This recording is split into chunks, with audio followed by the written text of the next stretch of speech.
Hello everyone, Radhe Radhe.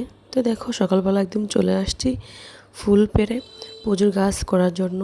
এখানে তুলসী মহারানীকে ঘরের ভিতরে নিয়ে আসলাম। আর পুজো দেওয়ার সময় কিন্তু তুলসী মহারানী অবশ্যই আমার ঘরে থাকে। আর এখন আমি গাছে অনেক ফুল ফুটেছে, সবাইকে দিয়ে তারপরে রেখেছি আমি আমার গোপালের জন্য। তারপরও বেশ অনেক ফুল ফুটেছে, তো এগুলো সাজাতে প্রায় আমার আধা ঘন্টায় লেগে যায়। তারপরে হচ্ছে বাকি কাজ, গোপালকে স্নান করানো, গোপালের ড্রেস পরানো, গোপালের সাজ শৃঙ্গার করানো। তো এখন দেখো, তারপরও আমি গোপালকে সাজাতে ফুল দিয়ে খুব ভালোবাসি। তো এত ফুল ফোটে আমার হচ্ছে রানী গোলাপি আর সাদা ফুল দিয়ে আমি আমার ভগবানকে আমি সিংহাসনে সাজিয়ে রাখি। আর বেশ রানী গোলাপি সাদা ফুল দোনোটা অনেক সুন্দর কালার আসে সিংহাসনে যখন দেওয়া হয়। আর এগুলা ফুল কিন্তু প্রথমে থাকে কিন্তু কলি, তারপরে কিন্তু যখন একটু সূর্যের আলো হয় তখন কিন্তু বেশ ফুটে ওঠে। তো তারপর দেখতে খুব ভালো লাগে। যখন সাজিয়ে দেই তখন কিন্তু কলি থাকে। এটা কলি বলে না, সেটাকে বলে যে ছোট একটা আকারে থাকে। যখন ফুটে সে তখন ভালো করে ফুটে রোদের আলো পেলে। তো আমি যখন দ্বিতীয়বার গোপালকে সেবা দিতে আসলাম তখন কিন্তু বেশ ফুলগুলো ফুটে উঠেছে। তো সকালবেলা যখন আমি ফুলগুলা পাড়তে যাই তখন কিন্তু ফুলগুলো একটু একটু কলি থাকে। তো পেরে নিয়ে আসলে যখন সূর্যের আলোটা লাগে সাথে সাথে কিন্তু ফুলটা ভালো করে ফুটে আসে।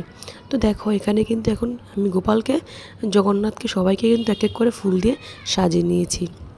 আর কয়েকদিন ধরে বাঙ্গি জবা, আমরা যেটাকে বলি বাঙ্গি জবা, এটা কারণ এটা কালারটা হচ্ছে বাঙ্গি কালারের মতো, তার কারণ সেটাকে আমরা বাঙ্গি জবা বলি। তো এটাকে বলি বাঙ্গি ফুল। আসলে কিন্তু এটা বাঙ্গি ফুল না, এটাকে বলে এক ধরনের জবা ফুল। তো যাই হোক, দেখো এখন আমি সবগুলা ফুল দিয়ে সাজিয়ে নিচ্ছি। আর সামনে আজকে দিয়েছি শুধু বাঙ্গি জবা যেটাকে বলি সে ফুলটা, কারণ বেশ অনেকটি ফুটেছে, তার কারণে এক সিরিয়ালে শুধু এই ফুলগুলা দিয়ে সাজিয়ে নিলাম। তারপরে গোপালকে সাজাবো হচ্ছে সাদা আর রানী গোলাপি দিয়ে, দেখতে বেশ সুন্দর লাগে। তোমরা দেখো। তো দেখো এই যে এখানে দেখো বেশ সুন্দর করে সাজিয়ে নিয়েছি শুধু রানী গোলাপি আর সাদা কমিশন দিয়ে। তো এই ফুলটা আমার কাছে এত ভালো লাগে, যখন লাগিয়েছি তখন গোপালকে বলেছি, গোপাল এই ফুলটা হচ্ছে আমার প্রিয় ফুল, তো আমি চাই তোমাকে ভালো করে সাজানোর জন্য এই ফুলটা দিয়ে। আর সাদা আর এটা যদি মিশে তোমাকে দেওয়া হয় তাহলে কেমন লাগবে। তো তুমি কিন্তু জানো, তুমি কিন্তু ফুলটা ভালো করে ফুটিয়ে দিবে।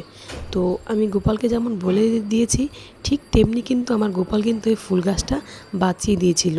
আর আমি কিন্তু এটা বড় গাছ এনে লাগাইনি। এভরিওয়ান, তো সকাল সকাল পুজো কাজ শেষ করে রান্না কমপ্লিট করে ফেললাম। তো এখন রান্না কি করেছি চলো তোমাদেরকে দেখাই। বাজার এনেছে, তারপরে মাছ এনেছে, মাছগুলো কাটাকাটি করলাম, ধোয়াধাই করলাম, তারপর রান্না করলাম। তো এখন রান্না কমপ্লিট, তো চলো তোমাদের শেয়ার করি কী রান্না করেছি। তো দেখো এই হচ্ছে রান্নার আয়োজন। এখানে সবগুলো রেখেছি সাজিয়ে। এই যে এখানে হচ্ছে লাউ চিংড়ি, এই যে এই হচ্ছে লাউ চিংড়ি, আর এইখানে হচ্ছে মুগ ডাল, আর এখানে হচ্ছে চিংড়ি দিয়ে, তারপরে হচ্ছে দুন্দুল দিয়ে, মরন্দি মাছ দিয়ে রান্না করেছি।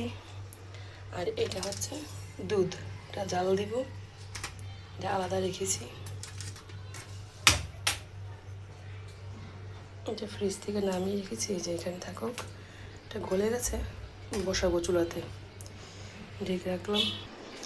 এই যে সকালে আজকে পুজো দিয়েছি, তোমাদের সাথে শেয়ার করা হয়নি। এই যে দেখো কত ফুল ফুটেছে আজকে গাছে,